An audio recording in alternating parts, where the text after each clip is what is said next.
e a primeira epístola de Pedro, capítulo de número 5, versículo de número 8. Olha só o que está escrito. Estou na primeira epístola de Pedro, capítulo de número 5, versículo de número 8. Está escrito assim: sede sóbrios. Em outras palavras, usem a cabeça. Sede sóbrios e vigiai, porque o diabo, vosso adversário. Quem é o seu adversário? Ah, pastor, o meu adversário é o meu marido, é um conflito dentro de casa. Não, o teu marido não é o teu adversário. Pastor, o meu adversário é minha esposa. Pastor, aquela mulher não pode olhar para mim que ela já está brigando. Não, a tua esposa não é o seu adversário. Já sei, pastor, o meu adversário é o meu filho, a minha filha, que me tira do sério. Não, teu filho, tua filha não é o teu adversário. Já sei, pastor, é o meu patrão, aquele chefe que me cobra e não me valoriza, é ele o meu adversário. Não, o teu chefe não é o teu adversário. Já sei, pastor, é aquela vizinha que tem do lado, que ela vai limpar a calçada e joga o lixo para frente da minha. Ah, aquela maledita, é ela, pastor. Não, não é. Ela não é a tua adversária. Pastor, quem é a minha adversária? Todas estas pessoas são apenas peões na mão do verdadeiro adversário. O problema é que às vezes nós estamos combatendo o adversário errado. Quer dizer, você está combatendo o peão e não o verdadeiro adversário que está por detrás daquela situação. Aqui está deixando muito claro, olha só: sede sóbrios e vigiai, porque o diabo é o vosso adversário. O diabo é o vosso adversário. E diz mais: anda em derredor, bramando como leão, buscando a quem possa tragar. Em outras palavras, ele só fica buscando uma brecha.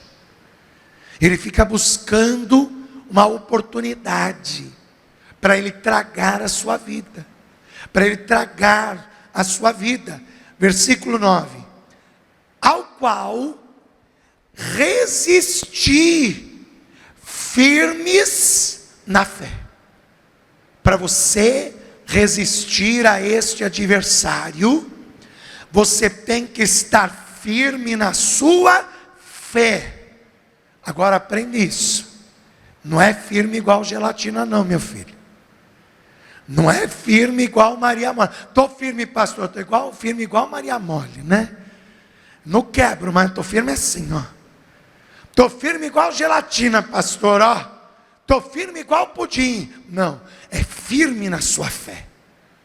Agora aqui tem uma coisa para aqueles que têm síndrome de perseguição, né? Porque tem gente que tem uma síndrome de perseguição, que só ele é perseguido, que todo mundo só persegue ele. Olha o que Pedro diz aqui: sabendo que as mesmas aflições se cumprem entre os vossos irmãos no mundo. Você está vendo que essa aflição não é só tua? Não é só você que é perseguido. Não é só você que querem derrubar. Todos os vossos irmãos no mundo são perseguidos. Todos os cristãos no mundo, não é só aqui no Brasil não, é no mundo, são perseguidos pelo verdadeiro adversário. Agora, como é que a gente vence esse adversário? Como que a gente vence ele, gente? Resistir firmes na fé. Quer dizer, você só consegue vencer este adversário se você estar firme na sua fé, firme na fé em Deus, firme na fé em Jesus, firme na fé no seu Senhor. Você crê que esta é a palavra de Deus? E que Deus ele tem algo a ensinar a você nesta noite?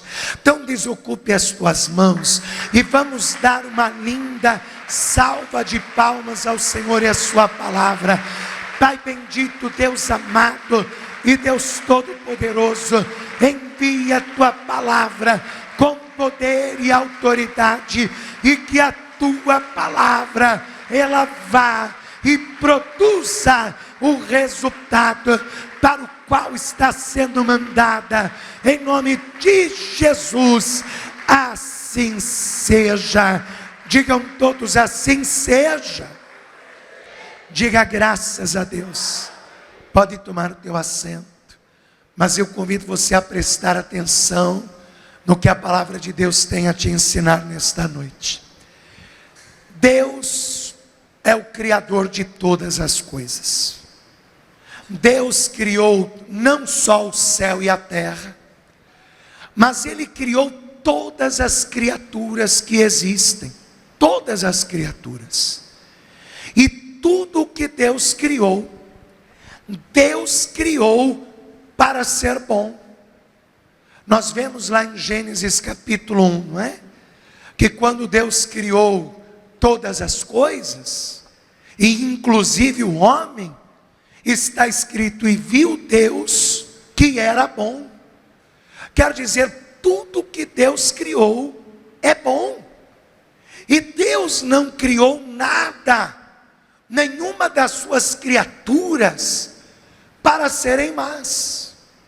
O próprio apóstolo Paulo, escrevendo a primeira carta a Timóteo, no capítulo 4, no versículo 4, ele disse assim: porque toda criatura de Deus é boa. Quer dizer, tudo que Deus criou é bom. Deus não criou o homem para ser bandido. Deus não criou o homem para ser marginal. Deus não criou o homem para ser um homicida. Mas o que leva as pessoas, se Deus criou a sua criação boa, o que leva esta criação a ser má? O livre-arbítrio, as suas próprias escolhas. Quer dizer, não é Deus que criou a sua criação má, mas o homem escolheu seguir o caminho errado.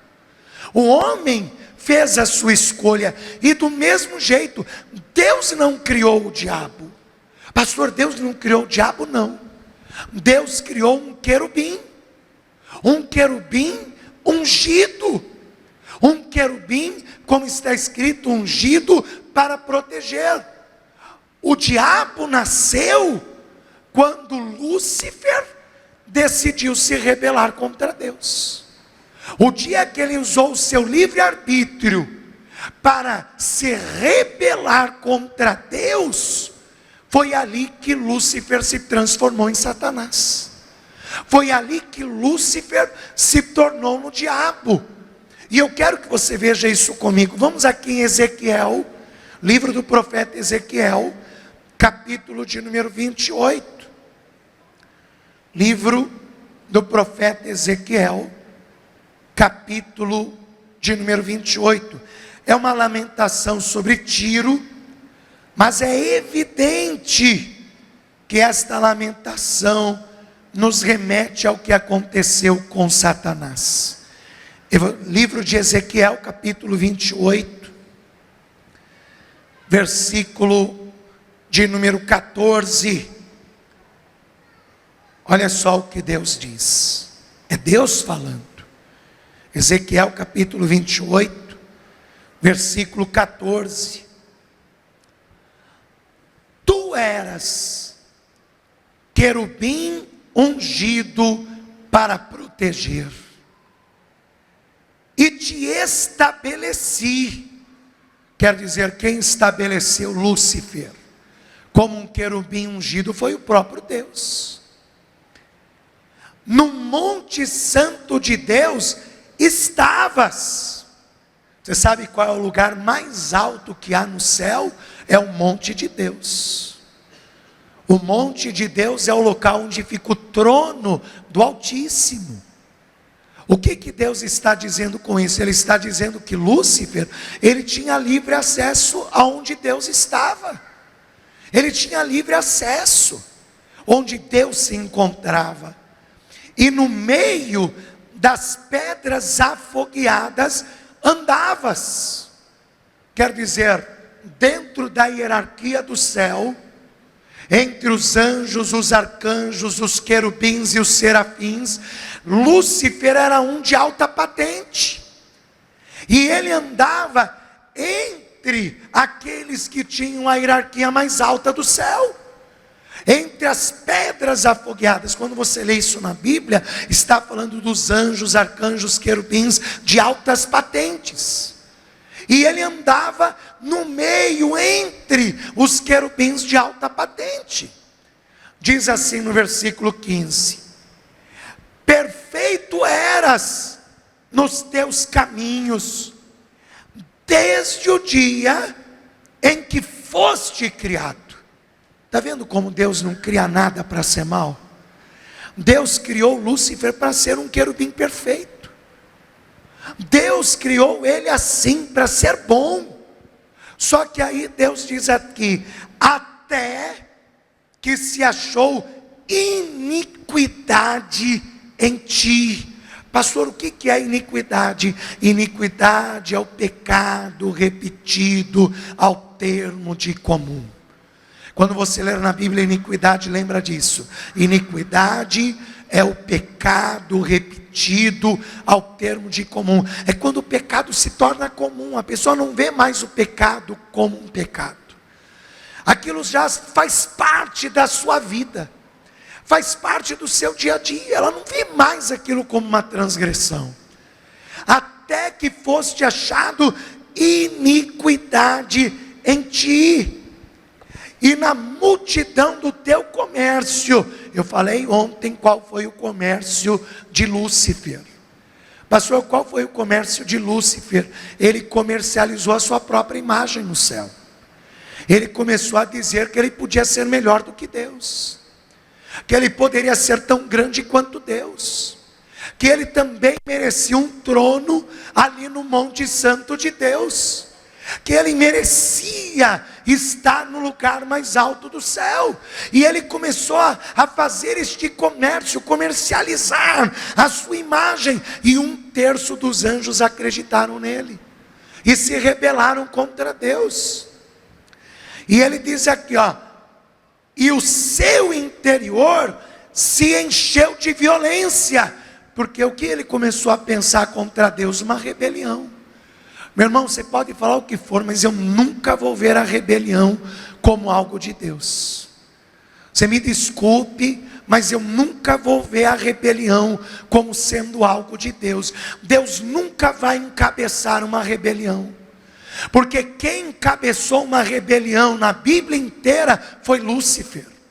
Você não encontra Deus encabeçando rebelião nenhuma. Só que eu vejo Lúcifer encabeçando uma rebelião, se enchendo de violência e querendo tomar o trono de Deus. Então nunca eu vou ver a rebelião como sendo algo de Deus, porque o pai da mentira, que é Lúcifer, foi ele que se encheu de violência e debandou 1/3 do céu para se rebelar contra Deus. E diz aqui: e pecaste. Olha como a rebelião é um pecado. Por isso que a Bíblia diz que a rebelião é semelhante a pecado de feitiçaria. A pessoa diz: não, pastor, eu não sou feiticeiro não. Mas se você está deixando o sentimento da rebelião entrar, a rebelião está entrando, então você está pecando do mesmo jeito. E pecaste, quer dizer, se encheu o teu interior de mau sentimento, de violência, para se rebelar contra Deus, e ele pecou. Pecaste, pelo que te lancei profanado fora do monte de Deus, e te farei perecer, ó querubim protetor, entre as pedras afogueadas. Você percebeu que 2 vezes Deus chama ele de querubim ungido? Deus no versículo 14 diz querubim ungido para proteger, e no versículo que nós lemos aqui, no versículo 16, diz ó querubim protetor. Pastor, mas ele foi ungido para proteger o quê? Deus ungiu ele para proteger o quê, pastor? Você sabe que isso passa despercebido por muita gente. Talvez você já leu, mas não entendeu. Ele foi ungido por Deus para quê? Para proteger o quê? É simples, gente. A resposta está aqui, ó. Versículo de número 13. Olha lá. Estavas no Éden, no jardim de Deus. Ele foi ungido por Deus para proteger o quê? A criação. A criação de Deus. Deus ungiu a Lúcifer para que ele protegesse a criação. Por que você acha que quando ele é retirado do céu, ele vai destruir a criação? Ele vai destruir o que Deus criou. Ele vai destruir os seres viventes. Por que ele quer tanto destruir você? Por quê? Você está começando a entender por quê? Porque a função dele no princípio era proteger a criação. Era proteger o Éden, era proteger a criação. Só que aí quando ele se rebela e Deus o precipita, ele começa então a destruir e perseguir a criação de Deus. Ele começa a destruir e perseguir a criação. Agora, olha só, você quer saber qual foi o motivo? O que levou Lúcifer a perder o rumo? O que levou ele a isso? Olha aqui, o versículo 17. E elevou-se o teu coração por causa da tua formosura, e corrompeste a tua sabedoria por causa do teu resplendor. Quer dizer, ele era tão bonito, ele era tão bonito, era um querubim tão bonito, talvez até mais bonito do que muitos querubins que haviam no céu. Só que o erro de Lúcifer foi achar que aquela beleza era dele. O erro de Lúcifer foi achar que aquela sabedoria que resplandecia era dele. Ele achava que aquilo vinha dele e não de Deus para ele. Você está entendendo? Tem muita gente assim.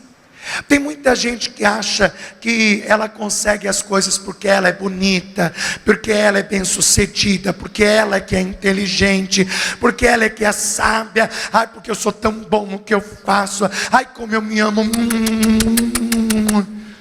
Ai, eu sou tão inteligente, eu sou tão esperto, eu sou tão capaz. Porque ela acha que vem dela tudo aquilo. Lúcifer achava que era dele aquele brilho todo. Ele achava que vinha dele. Olha como eu sou bonito, olha como eu sou sábio. Só que o que ele esqueceu é que aquela beleza foi Deus que deu para ele. O que ele esqueceu é que aquela sabedoria que resplandecia foi Deus que deu para ele. Meu irmão, aprenda uma coisa: todos nós aqui temos joias. Você tem alguma joia? Você tem algo que você olha e diz: eu sou bom nisso, eu sou bom naquilo, eu consigo fazer bem isso, eu consigo fazer bem aquilo. Reconhece uma coisa, que esse talento não é teu, mas foi Deus que deu para você este talento.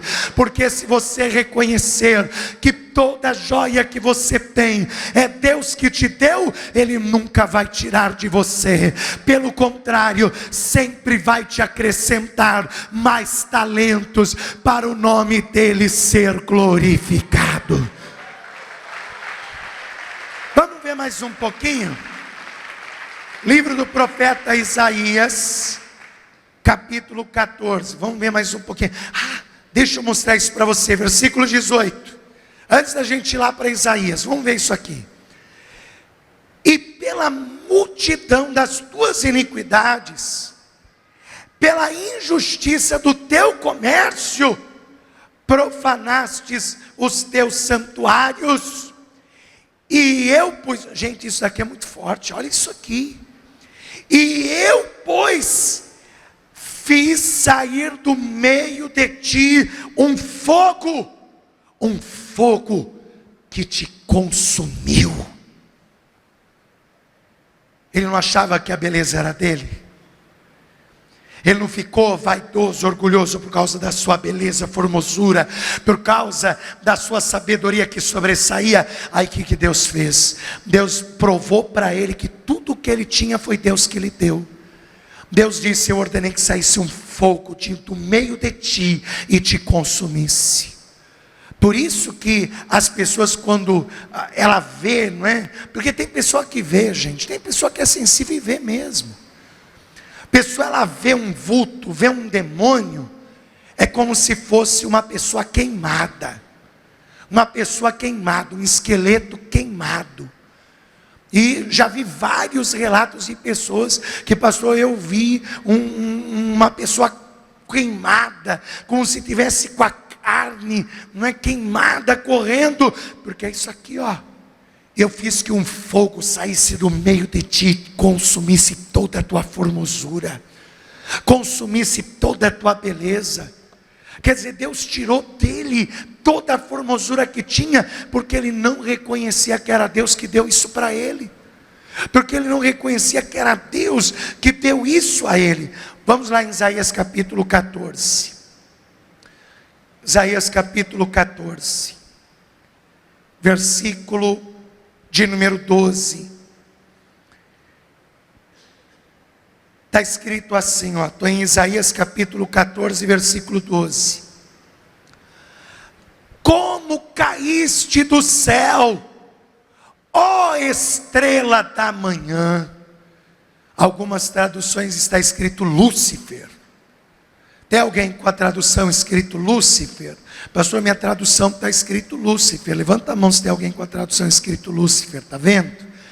Pastor, o que significa Lúcifer? Lúcifer significa portador da luz. É isso que significa. Então quando diz aqui, ó, como caíste do céu, ó estrela da manhã, está falando sobre Lúcifer. Como caíste, ó Lúcifer, portador da luz, filha da alva, como foste lançado por terra, tu que debilitavas as nações, e tu dizias no teu coração: eu subirei ao céu, e acima das estrelas de Deus, dos anjos, as estrelas de Deus são os anjos, e exaltarei o meu trono, e no monte da congregação, se você preferir no monte santo de Deus, é o mesmo lugar, é o mesmo lugar, no monte santo de Deus, me assentarei da banda dos lados do norte, e subirei acima das mais altas nuvens, e serei semelhante ao Altíssimo. Presta atenção nisso, olha o que o Lúcifer está falando. Ele está dizendo: eu serei semelhante ao Altíssimo. Se nem o próprio Filho de Deus, que é Deus, se exaltou acima de Deus, quem é Lúcifer para dizer uma coisa dessa? Lembra quando o jovem rico chegou até Jesus, se prostrou diante de Jesus, e qual foi a pergunta que ele fez? Bom mestre, o que devo fazer para herdar a vida eterna? Qual foi a resposta de Jesus? Jesus olhou para ele e falou: ainda bem que você me chamou de bom, porque eu sou bom mesmo. Foi isso que Jesus disse? E Jesus disse: por que me chamas bom? Bom só há um que é. Jesus não é Deus? mas ele não ousou desrespeitar a grandeza de Deus. E Lúcifer está dizendo: eu subirei, eu serei, eu me assentarei no trono do Altíssimo. O que ele queria? Ele queria a posição mais alta que há no céu. Era isso que Lúcifer queria. Ele queria a posição mais alta que há no céu. Só que o que Lúcifer não entendia é que só um pode sentar no ponto mais alto que há no céu, e é o Deus Criador dos céus e da terra. Só Ele que pode se assentar no trono que fica no Monte Santo de Deus, e mais ninguém pode sentar neste trono. Só Deus é que pode sentar nele. E olha o que Deus fez com ele, versículo 15: e contudo, levado serás ao inferno, ao mais profundo do abismo. O que ele queria? O ponto mais alto do céu. Só que Deus disse: não, eu vou te dar o lugar mais profundo do abismo. Eu vou te lançar no inferno, no lugar mais profundo do inferno que existe. Meu irmão, um dia eu prego isso com mais propriedades, com mais detalhes, mas escuta só, outro dia eu te explico isso melhor, com mais detalhes. Mas o céu tem camadas e o inferno tem camadas. Pastor, o céu tem camadas? Sim. Nem o céu dos céus podem conter a sua glória. Veja, 3 camadas no céu. E o inferno também tem camadas. E veja, o ponto mais profundo do inferno, Deus reservou para Satanás. Quer dizer, o local mais distante da presença de Deus que existe, está reservado para Satanás e os seus demônios. Deus reservou para ele. Deus disse aqui, está dito: e contudo levado serás ao inferno, ao mais profundo do abismo, e os que te virem te contemplarão e considerar-te-ão e dirão: é este o varão que fazia estremecer a terra e que fazia tremer os reinos? Quer dizer, vão olhar para Satanás e vão dizer: é esse o que fazia tudo isso? É esse o que fazia a terra tremer diante dele? Ele não era o querubim ungido para proteger a criação? Era esse o que fazia a terra estremecer diante dele? E vão maniar a cabeça quando olhar para você. Vão maniar a cabeça. Quer dizer, Deus nos mostrou aqui quem é Satanás. Um querubim orgulhoso, que se rebelou contra Deus e perdeu tudo que tinha, porque achava que ele era melhor do que Deus. Só que o inimigo tem ardis. Pastor, o que são os ardis? Os ardis são as estratégias que o diabo usa. E quais são as estratégias que ele usa para tentar a sua vida e destruir a criação de Deus? Quais são, pastor, os ardis que ele usa? Se você quiser anotar, anota aí. Primeiro ardiz que ele usa: ele quer que você acredite que ele não existe. O primeiro ardiz do inimigo é esse: eu não existo. É tudo coisa da tua cabeça. Não, o diabo não existe. Quantas pessoas já não disseram isso para você? Não, o inferno é aqui. O diabo não existe não. Isso é uma mera invenção da humanidade para culpar alguém pela sua própria ruína. Já ouvi pessoas dizerem isso. A primeira estratégia do diabo, o primeiro ardiz, é que você acha que ele não existe. Se você achar que ele não existe, você vai combater ele como? Você não combate o que você não acredita que não existe. Quer dizer, ele vai ter livre acesso à tua vida. Ele vai entrar, vai sair a hora que ele quiser. E você vai ficar aí dizendo: que vida ruim que eu levo, que vida difícil, nada para mim dá certo. Ai, pobre de mim, minha vida é um sofrimento. E ele vai estar lá trabalhando, maquinando, destruindo, porque você não acredita nele. Então ele vai ter livre acesso para agir e destruir a sua vida, e você nunca vai repreendê-lo, você nunca vai confrontá-lo, porque você acha que o diabo não existe. E eu vou te dizer para você que o que a Bíblia mais prova é que ele é real e que ele existe. Anota aí as referências para você ler depois. Se eu for ler todas as referências aqui, eu vou ficar a noite inteira. Então, anota aí. Olha só.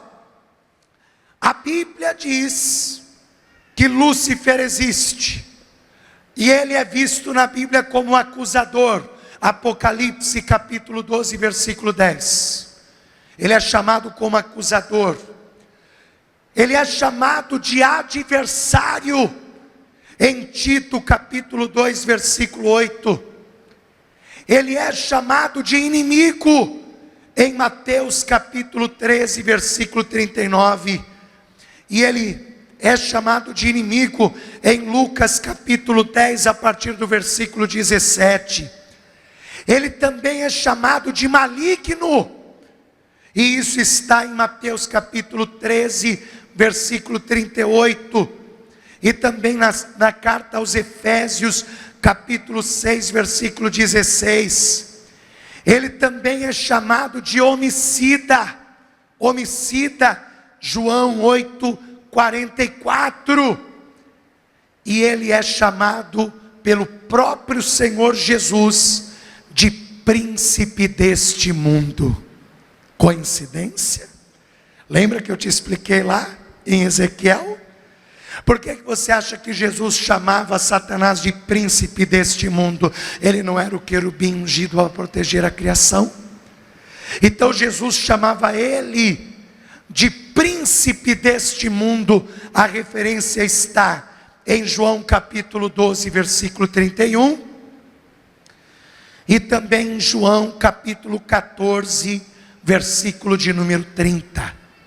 João capítulo 12, versículo 31 e João capítulo 14, versículo 30. Então, o primeiro ardis que você está vendo que o inimigo usa é dizer e tentar fazer você acreditar que ele não existe.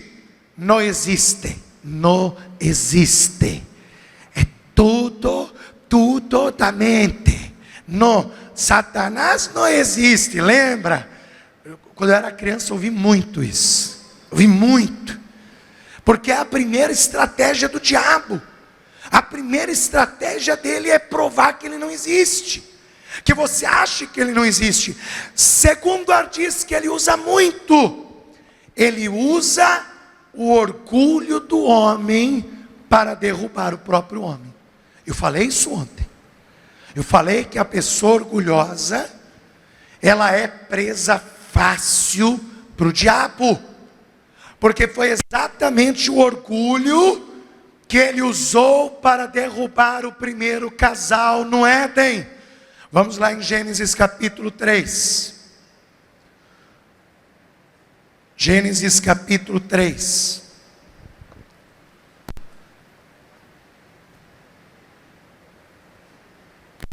A mulher estava andando no paraíso. Aí a serpente usada por Satanás, ela chama a mulher e diz: não foi isso que Deus disse? Comerás livremente de toda árvore que há no jardim? Versículo 2.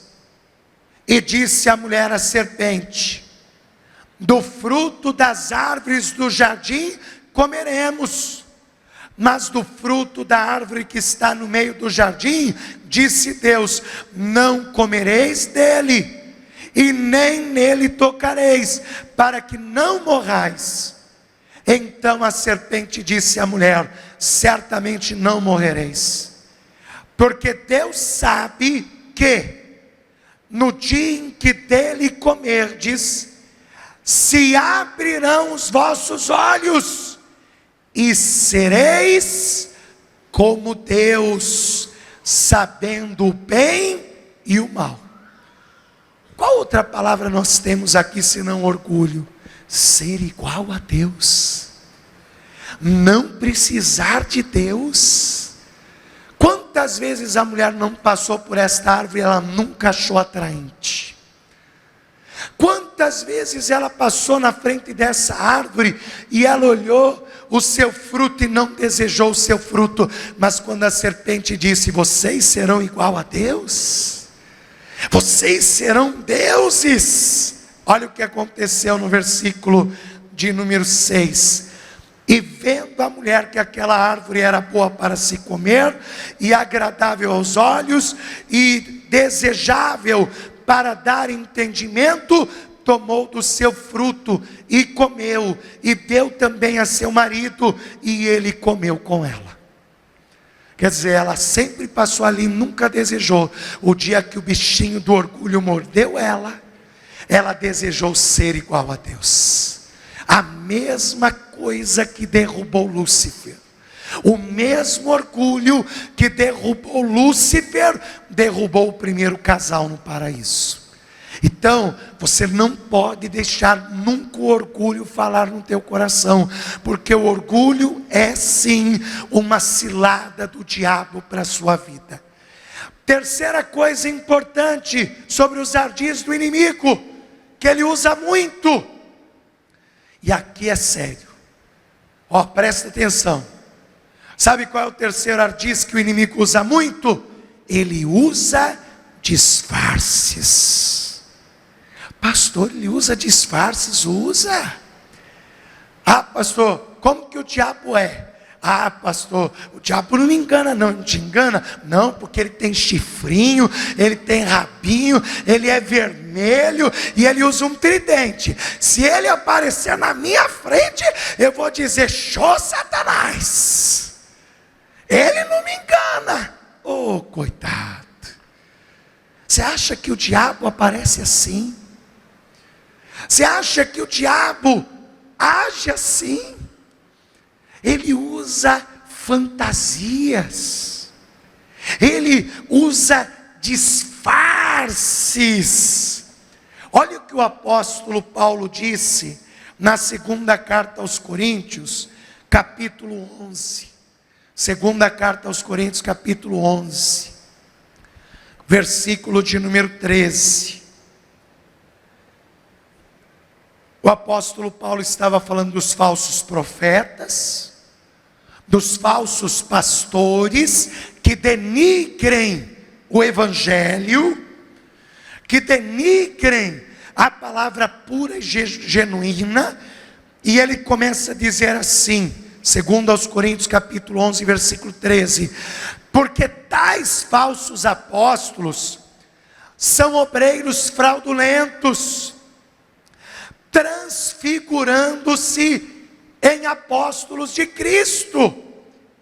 E não é maravilha, ou seja, não é algo novo que eu estou dizendo, que eles se fingem de apóstolos, porque o próprio Satanás se transfigura em anjo de luz. Quer dizer, o diabo usa disfarces, e ele se disfarça muito bem, tanto que ele engana muita gente. Sabe o que João disse? João disse assim: provai os espíritos, porque nem todo espírito provém de Deus. Uma pessoa que não prova os espíritos, ela cai em cada cilada.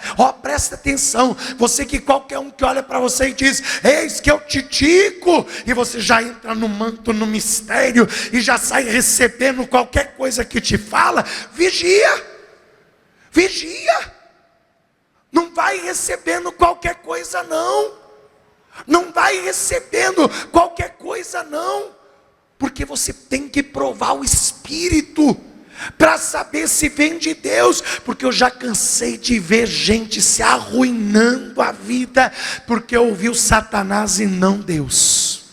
acabou achando que era Deus que estava falando e não tinha discernimento, e a verdade era Satanás que estava falando pela boca da pessoa, e a vida da pessoa se arruinou, a vida da pessoa virou um caco. Meu irmão, faz um favor para você.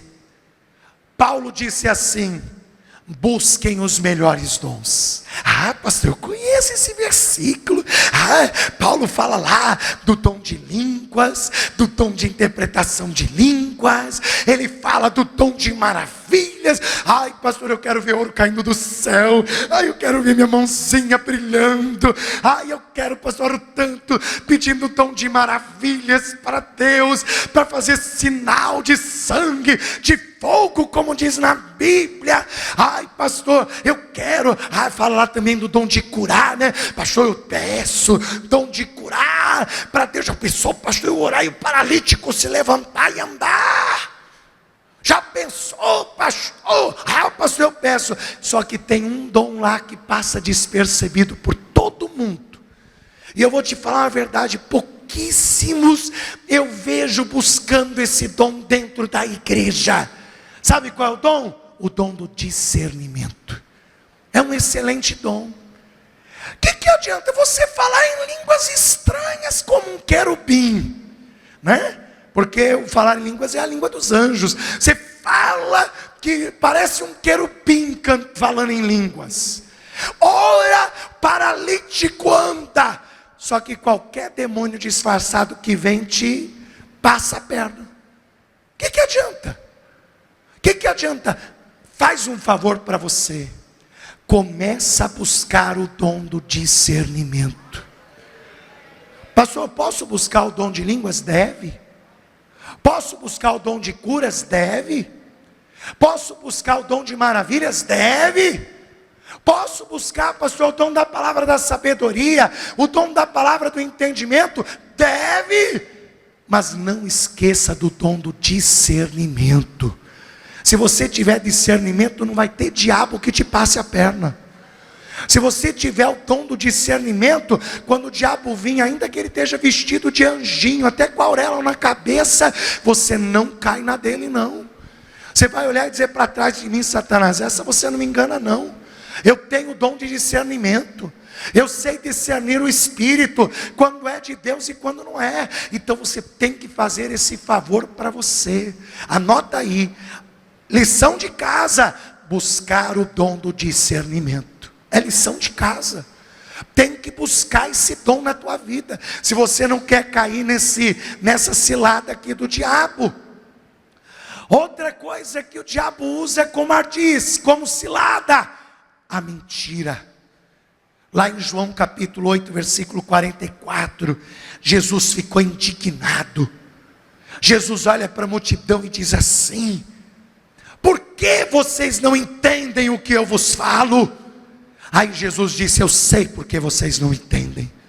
Porque vocês são filhos e amam o vosso pai, que é o pai da mentira, que é o diabo, que é homicida desde o princípio. E vocês não me entendem porque eu vos falo a verdade. Quer dizer, Jesus diz que Satanás é o pai da mentira. Pastor, mas é uma mentirinha branca, é uma mentirinha boa, é uma mentirinha do bem, pastor Daniel. Eu já ouvi isso, meu filho, tudo isso que eu estou te falando eu já ouvi. É uma mentirinha do bem, é uma mentirinha boa, é uma mentirinha, pastor. Não tem problema nenhum. Tem sim, porque é uma brecha para o diabo agir. Ele é o pai da mentira, gente. Ele é o pai da mentira. Se você evoca a mentira, você está evocando o pai dela. Se você evoca a mentira num negócio, você está colocando o pai da mentira dentro daquele negócio. Você já ouviu falar naquele ditado popular que diz que a mentira tem perna curta? Tem mesmo, porque a pessoa ela vai mentindo, mas uma hora a verdade vem à tona. Jesus disse que não há nada oculto que não se revele. Não há nada que esteja oculto que não venha para a luz. Então a pessoa tem que aprender que quando ela entra num negócio mentindo, Ó, porque muita coisa dá errado. A pessoa entra num negócio e fala: puxa, pastor, se eu fechar esse negócio, vai dar certo, eu vou ficar milionário. Só que ela já entra com a mentira, está evocando o pai da mentira no negócio. E aí o que acontece? O diabo entra e mela todo o negócio, destrói tudo que a pessoa está fazendo. Outro ardis do inimigo, e eu vou te dizer que esse é o que ele mais usa. Esse ardis aqui foi ele mesmo que diz, Jó capítulo 2. Jó capítulo 2, versículo 4.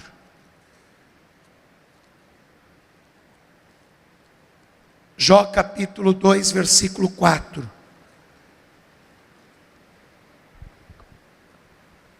Satanás está diante de Deus, acusando Jó. E aí ele diz assim, Jó capítulo 2, versículo 4.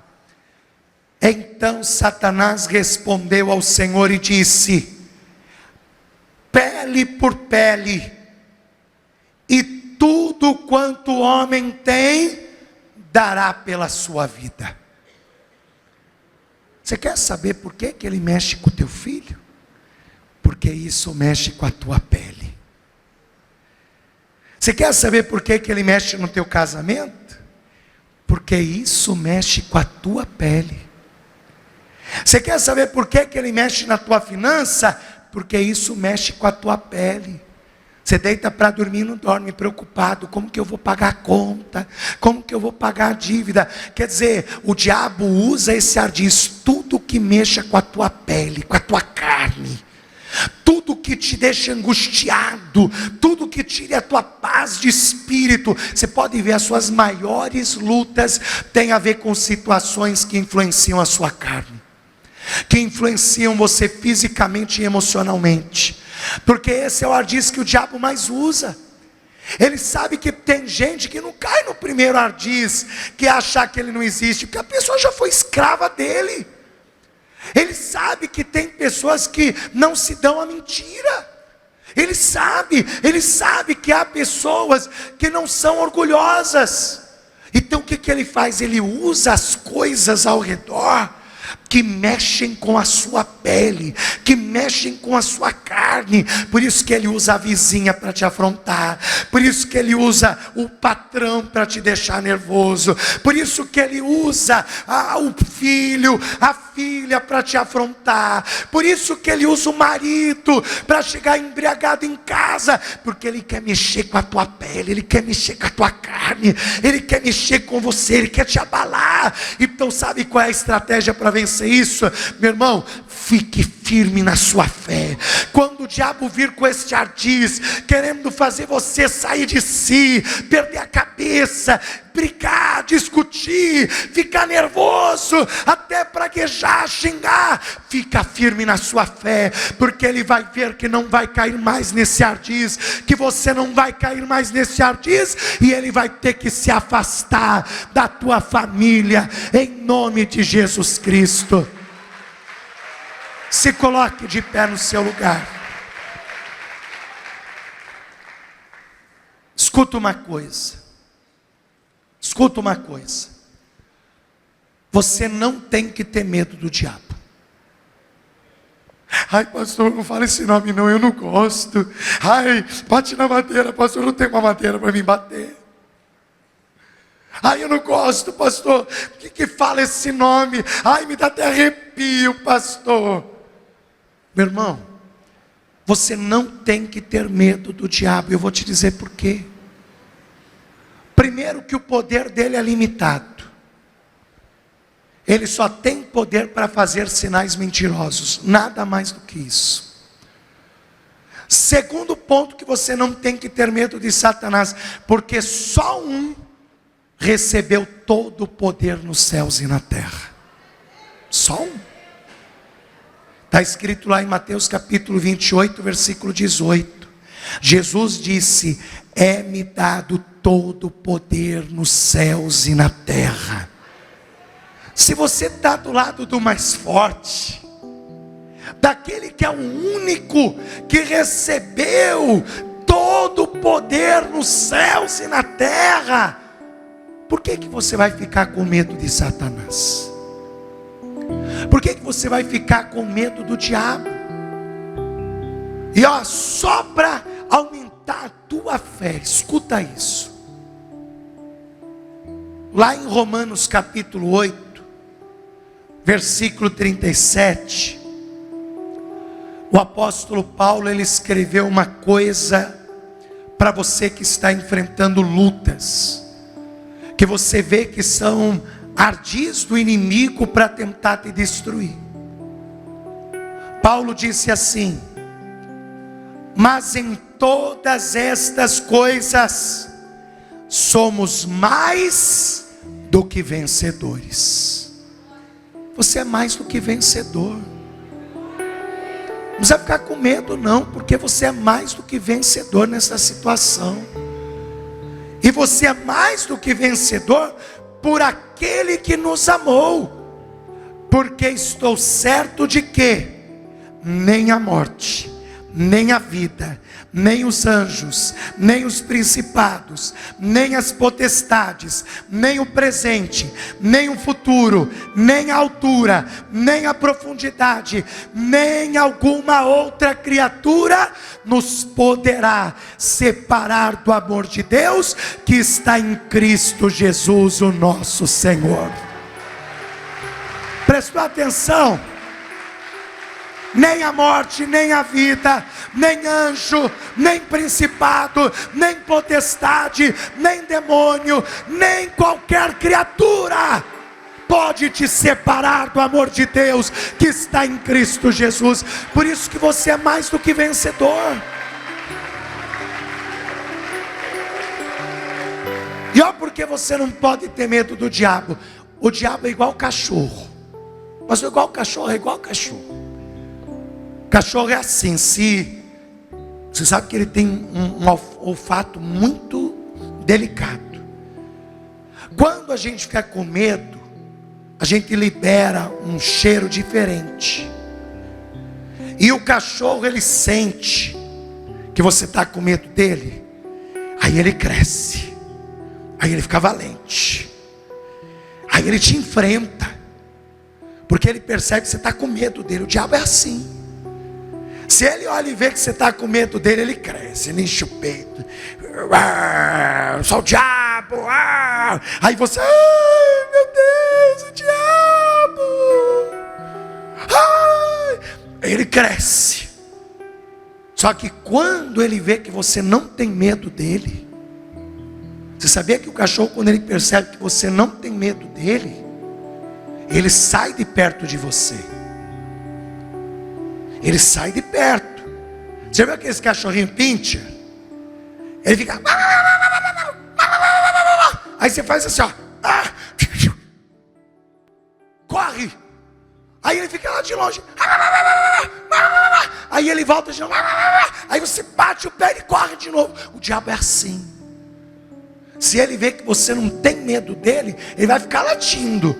Mas a hora que você bater o teu pé e dizer, sai Satanás, ele sai correndo, porque ele não pode lutar contra um filho e uma filha de Deus. Ele não pode lutar contra uma pessoa que não tem medo dele, porque é ungida de Deus. E você está do lado do mais forte. Você está do lado daquele que recebeu todo o poder nos céus e na terra. Agora é lógico, se você ainda não entregou tua vida para Jesus, por isso que você está com medo do diabo. Se você ainda não está do lado do mais forte, por isso que você está com medo. Porque você está aí achando que dá para ficar neutro nessa guerra, achando que dá para ficar na sua aí, que ninguém vai te ver. E o diabo está pintando e bordando na tua vida. Então escuta, meu irmão, entrega a tua vida a Jesus hoje. Entrega a tua vida na mão daquele que recebeu todo o poder nos céus e na terra. Pastor, eu quero entregar a minha vida a Jesus. Pastor, eu quero entregar a minha vida a Cristo. Eu quero receber ao Senhor Jesus como meu Senhor e meu Salvador. Se há alguém aqui no nosso meio que ainda não entregou sua vida a Cristo e quer entregar a sua vida a Jesus nesta noite, levanta a sua mão direita aos céus que eu vou orar por você. Pastor, eu quero. Você que levantou a sua mão, que quer entregar a sua vida a Cristo, que quer entregar a sua vida a Jesus, vem aqui diante do altar que eu vou orar por você. Vem cá que eu quero orar por você. Isso, vem entregar a sua vida a Cristo, vem entregar a sua vida a Jesus, vem entregar a sua vida ao Senhor nesta noite. Não se acanha não, vem.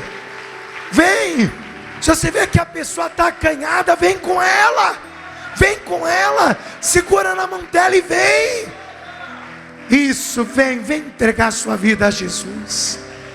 Pastor, eu já entreguei minha vida a Jesus, mas eu me desviei, eu me afastei. Pastor, eu saí da igreja. Se há alguém aqui no nosso meio que quer se reconciliar com Jesus, que quer se reconciliar com Cristo hoje, pastor, meu coração está aqui, o Senhor está falando, está doendo, porque eu preciso me reconciliar com Jesus. Se há alguém aqui no nosso meio que quer se reconciliar com Jesus, vem aqui diante do altar que eu vou orar por você.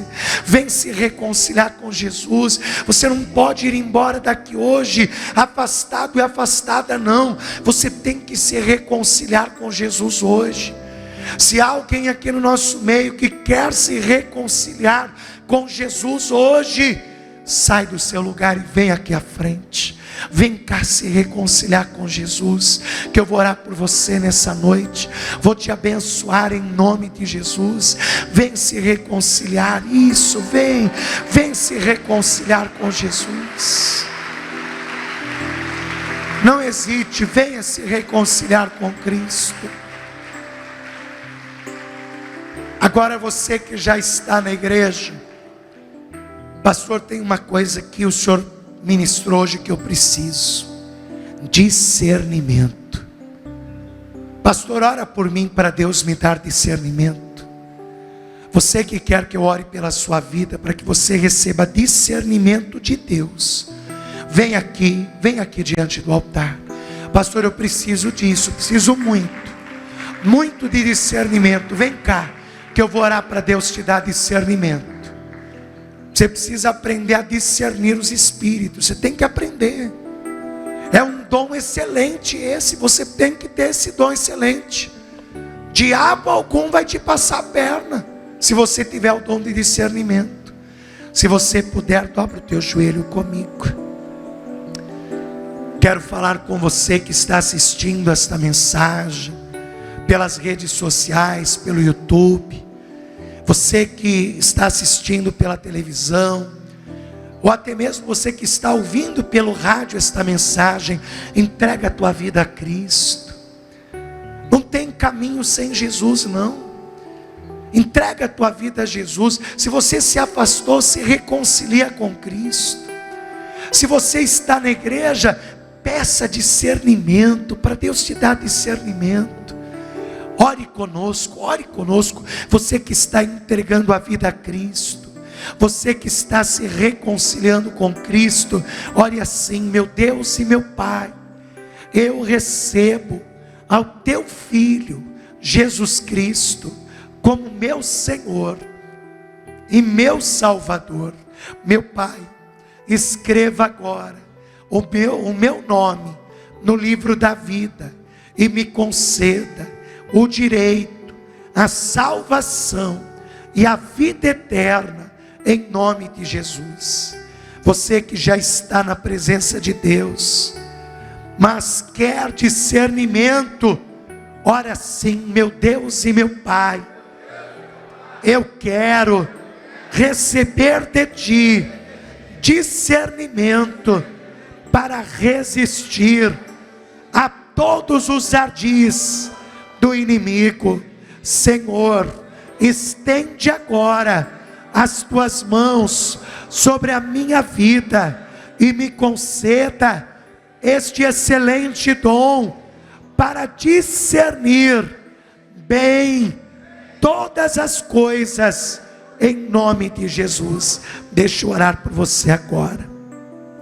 Pai bendito e Deus Todo-Poderoso, Senhor, eu quero orar por cada vida que te recebe como Senhor e Salvador da sua vida.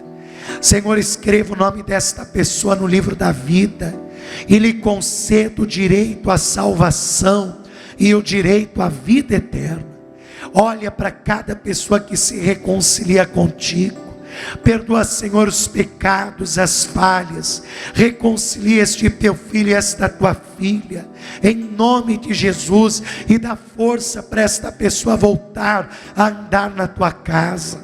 Olha, Senhor, para estes que já estão na tua casa, mas estão pedindo um dom excelente, que é o dom do discernimento.